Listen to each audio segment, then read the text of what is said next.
What's up, everybody? See a few people coming in. What's up, sweets of heaven, Rakita? Thank you for coming in. I know I started the other live little broadcast thing and couldn't figure out how to get back to it. Let's see who else coming in here. Empress Herbal, what's going on? Thank you for coming in. Let's see. Caught you live. Yes, ma'am. Yes, ma'am. Got you live. What I'm doing today, I guess I'm gonna give it a minute for everybody to kind of catch up with me. But I'm out here with my citrus, and I just brought them back out because we had that freeze over the past week, and it looks like we're gonna have some good weather for the next 2 weeks. So I went ahead and brought the citrus back out, and they are doing extremely well. And I had them in my sunroom on the inside. But what I've been doing is treating them so I can take them back in and I don't have to worry about fungus gnats. So my blueberries are doing good. Who said that? My blueberries, the messages are kind of popping up and disappearing. So, but what I'm doing today, and I'm gonna let a few more people get in. So we got 28 so far coming in. But I'm gonna show you guys what I do to take my plants in the house during the winter time, so I won't have fungus gnats in the house. This is a sure-proof way to do it. I've been doing it for a couple of years, but now since I have citrus, which are, like I say, more cold sensitive, that's something that I really want to focus on because I don't take my citrus and put them in my garage. I take them and put them in my sunroom. So of course, that would be a serious issue because not only will the fungus gnats get into the plants that you're bringing inside, but it also affect the plants that you already have inside, as well as just being a nuisance. So what we're going to be doing is we're just going to be talking about how I treat the soil of my plants, and that is how I get rid of the fungus gnats. It's a real cool little thing that I've been fooling with for a while, and it has been super effective. And I did a thing the other day in Douglas County at the Master Gardeners meeting, and it just went so well, just so encouraged about getting out here. What's going on, Mike? Appreciate you. What's up, Tam? I see you. So what we're talking about today, like I said, we're trying to get a few people in here. It's just a pop-up, like I always do. I never do anything organized. I just kind of roll with whatever the feeling is for the day. But I'm gonna let you guys just take a quick look at what I'm working with. These are my ponderosas here. The other night we were talking about them. Look how good those babies are looking right now. Ponderosas, look how huge that is. And this is that mix that I just showed you guys, that 100% all organic mix. If you're looking for that mix, just go and look on my channel and you'll see that playlist down there with this mix on it. Here are the other two. These are Buddha hand lemons here. Look how rich that color is in that. That's also in that 100% all organic mix. These are my Miwa kumquats here. They're just starting to get some color in them. So we're gonna get some ripeness. I was thinking that cold was gonna come in and set for a while, but it came in and went right back out. And this is a Eureka lemon here. You see how beautiful this thing is. She's about 3 feet tall. So I'm talking, but I don't even know if you guys can hear me or not. Give me some hearts or some thumbs up or something if you guys can hear me, because I don't want to be doing this whole thing and then people be like they couldn't hear me. So give me some thumbs. There you go, Mike. I appreciate that, my brother. Really appreciate that.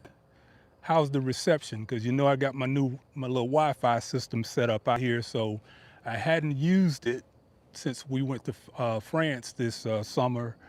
But just from walking around out here before the camera came on, looks like the reception is very good. So you can see and hear me very good. It's great. Thank you, thank you. So Let's see, we got 34 in here. So what we say, we're gonna let a few more people come in before we start to talk about this. I showed you I'm gonna show you again. That's the ponderosa. And I'm so proud of this. Look how beautiful that is. That sucker is huge. And these are just not the only two on here. She got fruit all over. There's another one there. Come over here. There's one here that's not ripe yet. She's just starting to get a little color in this one. This one here, starting to get a little color in it. She's blushing a little bit. This little one here, I don't know what she's gonna do. She's kind of acting stubborn. And then we got a little small one right here. So she is loaded down with fruit. And once again, this is my organic soil mix. If you want to guys go back and look at my video where I showed you how I did this mix, that's what that is. I'm using citrus tone as the fertilizer, but that's a 100% all organic mix. And then I'm gonna take you out here. My baby stood up real well. This is an olive tree right here. Move that out the way. Look at my baby stood up well. This is a brown select satsuma. Got down to 25 the other night. She has some fruit on it. Look how beautiful that color is. Nice, rich. These are only two that held. Had four on here, but two of them dropped. And looks like these two are gonna make it. Now, that's the picture right there. Don't that look like the picture? Absolutely. Those two on the picture right there. And like I said, this is her first year. So we're gonna take very good, care of her this year. We're gonna be very cautious on how we present her. And what I did was I have these little teepees here. I have these little teepees. And this is what I put over her when that cold came through. Take it over here, just let you see. Fits perfect. I love it when the plan comes together. That's what I had over her when that cold came through. And there is the cover that was on it. I went ahead and took the cover off. I got several of those, probably about 10 of them. I had them on growingoutthebox.com, but I decided to use them for myself. Like I said, this is a brown select satsuma, Georgia, zone 8A. She is in the ground. This is her first year in the ground, so we're gonna take extra caution on her this year.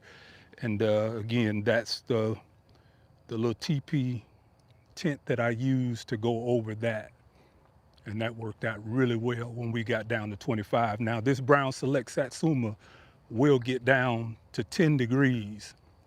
I got it from Stan the Citrus Man up in South Carolina, and his trees have gone through 8 degrees before. So I know that this has good lineage in it. And like I said, I'm so proud of the fruit. I mean, the color is just coming in really nice. Look at how beautiful that is. If that's not an orange, I don't know what it is. Brown Select Satsuma, and that's in the ground, Georgia Zone 8A. Now the thing is, I'm gonna take you back over here, because all of these I'm gonna be carrying on the website. If you've already been to the website, you'll see coming soon on all of them. And we're gonna be going down to my manufacturer. Well, I don't even know if you call it a manufacturer, but to my supplier. We're gonna do a whole view of his nursery with all the citrus that he has over 500 citrus. We're gonna be carrying everything that I have in my garden. Again, that's the Eureka here, and that's a really sweet lemon.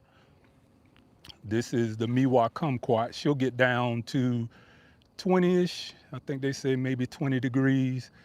The Eureka is not cold hardy. She's get down to about 32 and then she'll give out. This is a Buddha hand lemon here.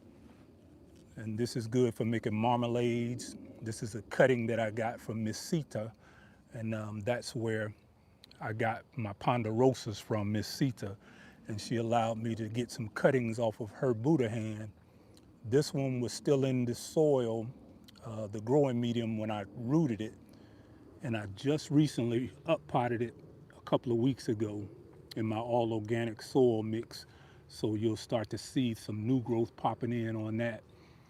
And with citrus, even this color right here, those leaves are gonna stay that color. They're not gonna do like some plants that chlorophyll fills back up those leaves.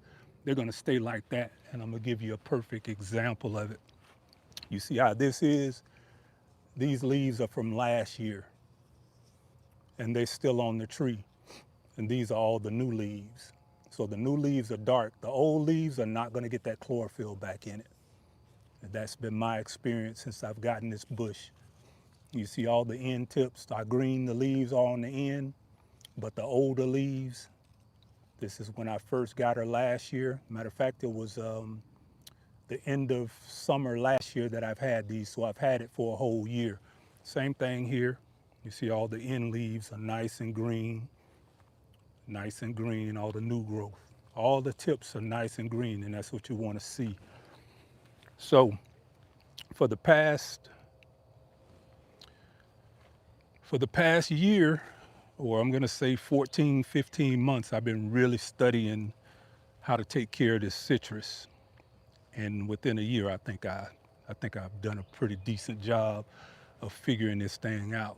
I'm most proud of, again, of this thing right here, the Brown Select Satsuma. She is doing extremely well. I mean, I'm just really loving that color. That orange is just popping out of there. So we're gonna make sure that we take good color, good care of her. And again, what you guys came to see today, we're talking about taking our citrus inside. And when I take my citrus inside, you're gonna always have to worry about fungus gnats. That's something that I don't have to deal with. Hey, she is Sunshine. I see Sweets of Heaven speaking to you on this YouTube thing, because I'm on the YouTube, not on StreamYard. So the live, the chat just pops in and then it leaves out. Don't ask me how to go in. Let me see if I can. Oh, there it is. Okay. So I know how to do that. She is Sunshine. Let's see who else up in here. I'm going to speak to a few people. I already spoke to my guy, Mike. What's up? She is Sunshine. Miss Shirley OG, what's going on? Melania Roberts. Let's see who else is in here. Empress Herbal. Darlene Turner. Kiera. Let's see who else is up in here. Dr. Sev. Hey, how you doing, neighbor? Tam up in here. Let's see who else. Darlene Turner. Poppy. Let's see here. Empress. We already spoke to you. Kiera, we spoke. Cherry Pie, what's going on? Speaking to everybody, I'm kind of going back down, making sure that I got everybody. I don't have Tam up here with me today, so I don't have Tam up here with me today to read the chat, so I'm trying to do several things at one time. But here we go right here. Y'all see this right here? If you want to take your plants in, like your citrus and all, this is what I use on my citrus. This is the secret to it right here, mosquito dunks. I water my soil with mosquito dunks.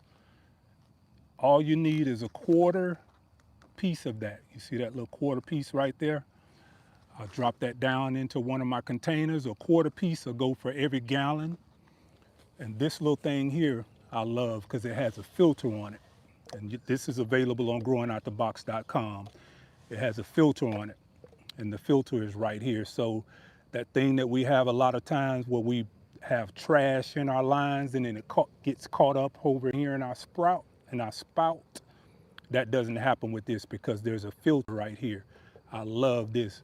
So we're gonna retire her, but she has some of our mosquito dunks in it.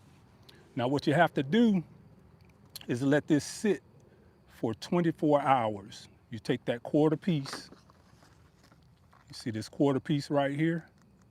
You take a quarter piece of that and you drop it into an opaque container. You need something that's opaque because these are sensitive to light.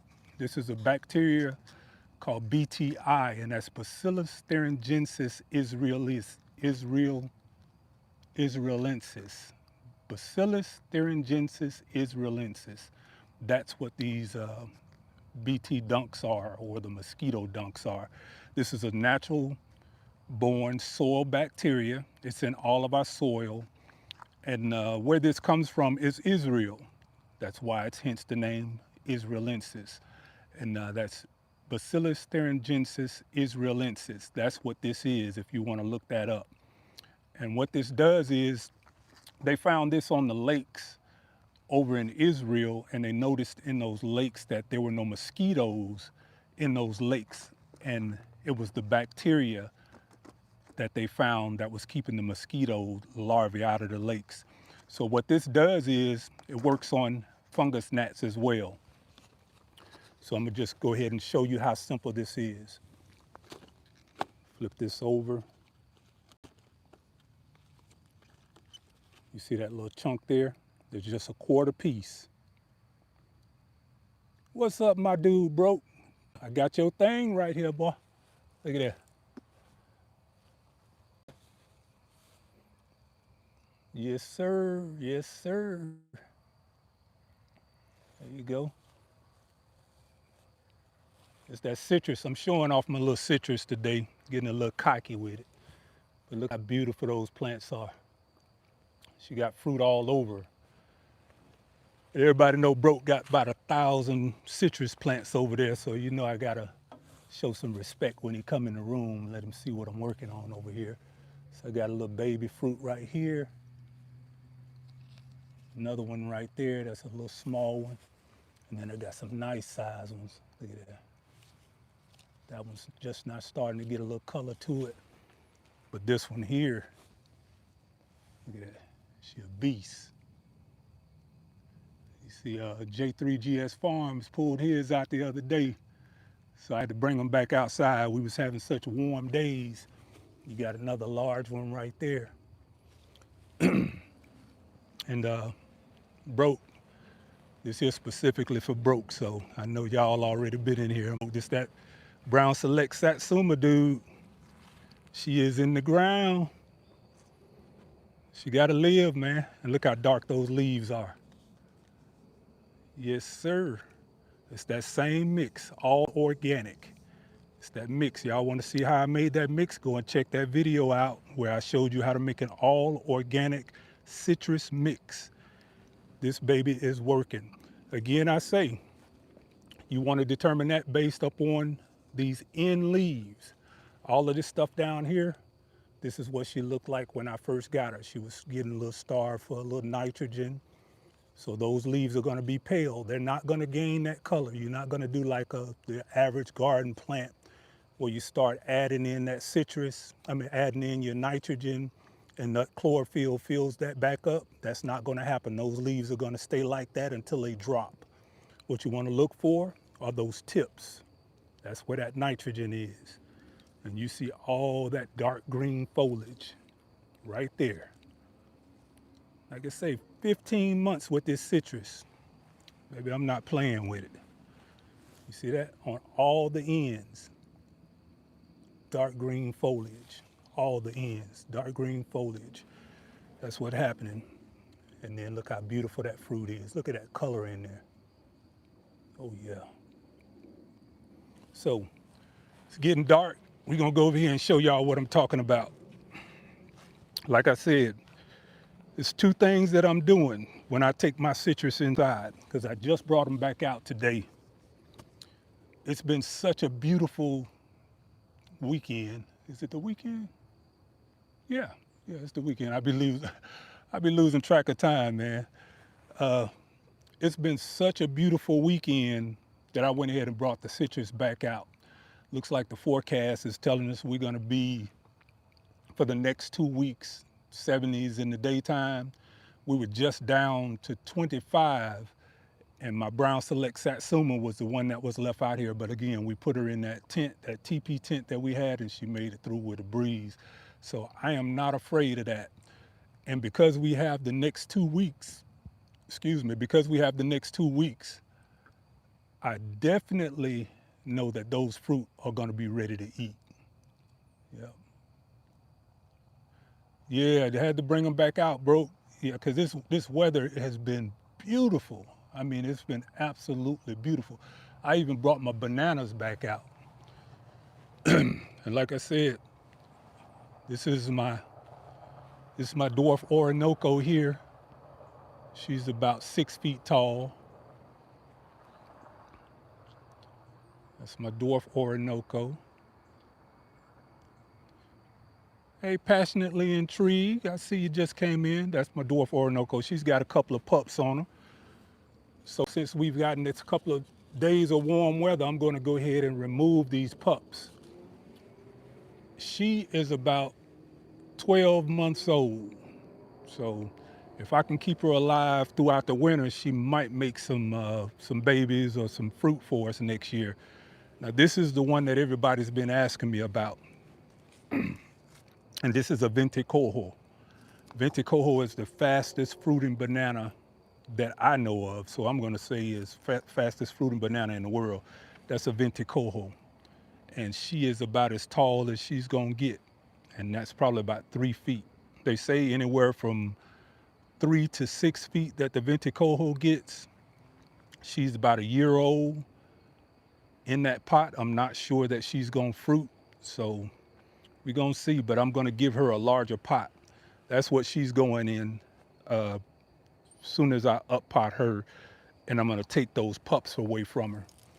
She's got a pup down here. This is a Venti Cojo, fastest fruiting banana in the world. And she's about 3 feet tall, and that's about as big as she get. And they have like these little stubby bananas that they have on there. And again, that's my dwarf Orinoco here. And that's about as tall as she's gonna get. That's 6 feet. And she's got, I want to say, yeah, she's got 3 pups. Got another one just started coming up right there. So she is past due to give birth, to go ahead and get those out the house.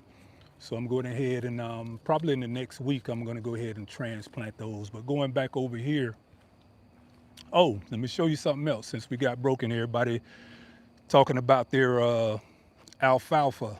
This is my alfalfa patch. Yes, sir. Everybody going to buy alfalfa, growing out the box, growing it. This is my alfalfa patch. I just got the pH right on here. Alfalfa likes to grow in a slightly acidic patch. Now here's something that I did different. I did something that everybody says don't do. And that was, you see all those wood chips in there? It's wood chips mixed into this soil. Aged wood chips. This kind of stuff I like doing over here because I get a chance to experiment with it, see if it works. And if it works, I can share it with you guys.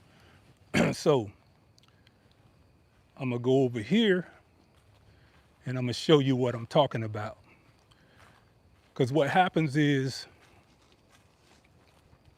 when we're doing our legumes, things of that nature, putting those wood chips in the soil robs the nitrogen. Yes, it does. It robs the nitrogen. But guess what that does? That encourages the bacteria to communicate with the plant. Because if there's no nitrogen in the soil, then your legumes are going to have to communicate with the bacteria. Now I'm going to show you what happens. I'm going to show you what happens when they communicate. I don't know if David Corey with the crops in here, but these are my fava beans. I always give David Corey a shout out whenever I show my fava beans because I had no idea about the fava beans until I saw David Corey growing them. But these are my fava beans here. Now, I'm finna do something. Yeah, let me see here. Let me go get me a nice shovel to pick this up.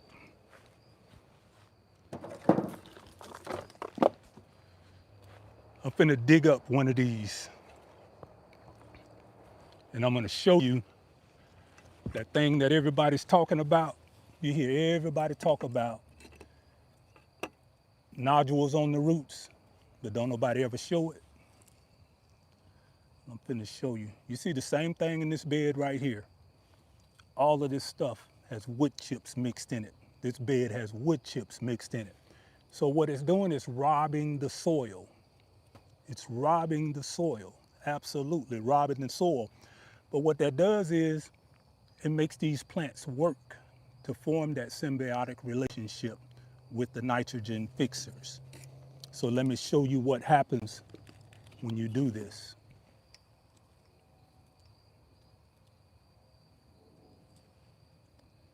Take this apart here. And I'm gonna sacrifice her. She might catch back on once I get her out of there.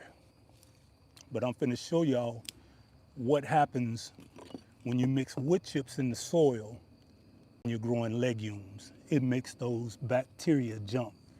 Look down there at the bottom now, and I'm gonna dig her up. Ain't nobody showing y'all this but growing out the box. Everybody else just talking about it. See this coming out the soil. Y'all see all them nodules on there? You see that? You see all those nodules on the roots? Let me see if I can get you to a place to where you can really see. Yeah, you can see that. Put some thumb, now give me some hearts or some thumbs ups or something like that if y'all can see what I see. You see that? Everybody talking about it. Your boy over here doing it. Nodules on the roots. That's with no nitrogen in this soil. And the reason why those nodules coming in like that, and these, look how small these plants are. They were just put in maybe a month ago. That's right, throw some hearts up in this thing. I'm showing y'all some stuff that the big boy is showing you. Nodules on the roots. So your legumes do not produce nitrogen. Those nodules on the roots is what produces the nitrogens. You can grow beans, you can grow peas all you want to. They do not produce nitrogen. Your beans do not produce nitrogen. The nodules on the roots is what fixes the nitrogen. It feeds it to your plants. That's what you're looking for right there. Can y'all see that pretty clear? Give me some thumbs up, some hearts if y'all can see it. Look how thick those things are. Now, I'm gonna try to put this back in there. There you go, sweets of heaven. Show your boy some love. So, you see what I'm saying? These are nodules on the roots. This bed has no, it absolutely has no nitrogen in it. I'm robbing the nitrogen, and I'm gonna try to put this back. She's gonna have a little bit rebounding. And not only do I have the nodules on the roots, we got what we call an arbuscular mycorrhiza also on these roots, and that's what pulls the phosphorus out of the soil. So this bed has not been fertilized at all. Look how green these plants are. How is that possible when you're robbing the nitrogen from the soil? It's possible because the nitrogen fixation, those nodules on the roots are doing the job for you. And not only are the nitrogen fixation or the nitrogen nodules doing their job, there's also a fungus that's attached to that root that's called arbuscula. And the arbuscula goes down and it pulls out the phosphorus out of the soil. This bed is on autopilot. It's doing what it wants to do. Now, I'm gonna go over here. See them collards? Look how dark green those things are. They didn't get covered up. Do y'all see any netting or anything out here? They didn't get covered up in the freeze. They got to stand on their own, the big boys. Look how beautiful them leaves are. The stronger that soil is, the better the insect repellent. They do their own work. Now, do I have some insect? Yeah, definitely. But look at here. You see all these little babies down here? I didn't plant any of that. What I tell y'all I do, I let these self-seed. They do their own work. All of these down here, they self-seeded. I'll take and move them to different areas in the garden. This one was just moved over here last week. Look at that dark green in it. I don't do any of that. Go over here, get a cabbage. I didn't plant that. That came up on its own. I didn't plant this. It came up on its own. Look how beautiful the veins is in this thing. We're playing for real over here. All this peas, same thing, legumes. If I were to pull any of these up, it's gonna be the same thing. You got them nodules on the roots. There you go, hit that like button. I'm showing y'all a little something today. Hit that like button. And then we'll go over here. You see all of these? These are my peas. Actually, these were limas. You see that? These were giant limas. I can pull any of these up. Same thing. I need my shovel over here. But if I could pull any of these up, it's gonna be the same thing. They're gonna have those nodules all on the roots. All of my soil now has those nodules on the roots. And then you get over here. Look here. These are sugar magnolia snap peas. No fertilizer. Sugar magnolia snap peas. There's no fertilizer. They're doing all of that work on their own. Go over here and look at all the fruit that I just sacrificed playing with that coal. I know I should have took some of these fruit off, but I just have to try it. You know what I mean? They made it through that 28 degrees. I mean, they made it through the 28 degrees like it was nothing. But that 25 lit them up. So no, we ain't playing with the 25 no more. We know what it will and won't do. All this fruit is damaged now. It ain't no good. But that's what I do. I like playing with this stuff to see what my soil can handle. Going over here is all my garlic. For all of y'all Sweets of Heaven, Veggie Farm, all of y'all who got Analytic Gardener, all of y'all who got garlic from me, that's what I do. I fill all my beds up in the wintertime with garlic. Everything that ain't moving is gonna have garlic in it. Go out here. This is another garlic bed here with this warm weather. Look at that, they popping up everywhere. All the garlic. Got over 500 cloves out here, so we're gonna have another good year with the garlic. You can tell how big those cloves are gonna be too. Look at the width on that thing there. Yes, sir. So, going back over here before we get too dark. Y'all know I get a little carried away when I get out here in this garden, man. I just love this thing. But we're going back over here, and I'm gonna show you, like, again, these mosquito dunks here. This is the secret. If you want to be able to take your plants inside and you don't have the fungus gnats, I'm gonna show you what it is right here, mosquito dunks. That's what you want right here, mosquito dunks. All you need is a quarter piece. And you can see I got the two that I had down there. A quarter piece of that chunk goes into your gallon jug. And these here jugs here are available on growingoutthebox.com. You want something that's opaque because they do not like light. And then basically you just come over and you just water your soil with it. And what that does is it kills all of the larvae that's in the soil. All of your fungus gnat larvae. This is what I water my plants with before I get ready to take them inside. You don't have any fungus gnat issues. All the larvae, right there.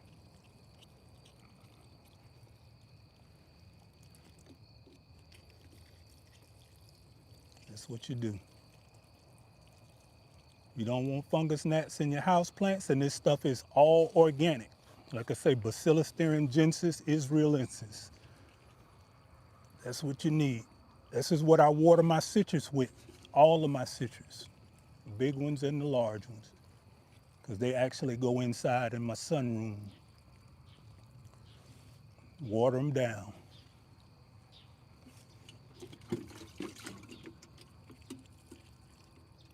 That's what we're doing. Now, this is what I like about this thing here. You see here, you get a clog in there. It's got a filter on it. See that? That's what I like about this thing. There's a filter up in there. Just put that back on there. Unclog it.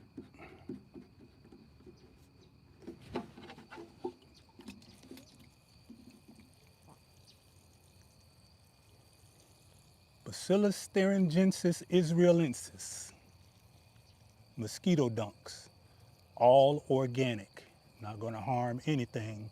And what that's going to do, that's going to kill all the larvae that's in your soil. And you can take those in the house. Now you want to do this treatment for probably 3 weeks straight. Since we got this nice little weather going, we just keep doing this. And then we could take these in the house and we don't have to worry about dealing with the fungus gnats. Now, second part of this is going to be diatomaceous earth. And this is Armory approved. This is all organic, diatomaceous earth. Now, once you get your plants in the house, before you take your plants in the house and you got them outside like I have them now, only thing you want to do is sprinkle that diatomaceous earth over your topsoil, and that will keep any of the other fungus gnats from reinfesting your soil. When you get ready to take it in, every time you wash it down or you water it, you're going to have to reapply the diatomaceous earth. But this is food grade diatomaceous earth. Food grade. That's the difference now. You see that Armory approved right there? All organic. That's what we're trying to do. We're trying to do as much as we can to keep. What's up, David Core, with the crops? What's up, my brother? I was just talking about you, and I was showing those bacterias, the legumes, over on the other side. So it's getting dark out here. I appreciate you guys just dropping in with me. David Corey, let me show you this too while I'm over here. Your boy growing alfalfa. Everybody else running up to Tractor Supply getting it. I found some organic alfalfa seeds. I got the Meliloti bacteria that goes with it. You're talking about a taproot that goes 6 feet into the ground. 6 to 15 feet, that for that matter.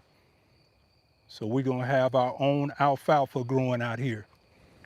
Over here, we got tillage radish, everything happening out here. We got tillage radish. We got some comfrey right there, that's Bocking 14, the sterile version. Comfrey, all of this stuff is comfrey mixed in with some, again, tillage radish. Look how big that baby is there. That's a daikon tillage radish. Look at that one coming out the ground. See that one right there? She's coming out the ground. But what I do is I leave those in the soil. And I leave those in the soil and let them rot in the soil. That's what the earthworms come up and get. But yeah, we getting dark out here. I appreciate you guys for coming in, hanging out with me. But again, I'm finna show you what I was talking about. We're gonna end it on this. These are the two things you need to get those fungus gnats out your garden. If you're gonna be taking those plants in the house, Bacillus thuringiensis israelensis. That's the name of the bacteria. That's what these mosquito dunks are. Once you treat your soil with the BT, it's called BTI. They got it on here as mosquito dunks, but really it's called BTI. That's the bacteria that's in these mosquito dunks. So I'm giving you the secret. And then you follow that up with food grade diatomaceous earth. And that's to keep the fungus gnats from reinfesting your soil. Make sure you wear a mask. Let me put this back up here. Make sure that you wear a mask when you're using this stuff. And just so you know, I don't show it on camera, but yes, sir, I am about that safety. You put a mask on when you're messing with that diatomaceous earth because that stuff can mess up your lungs. Again, we're getting dark out here. Appreciate you guys hanging out with me. Peace.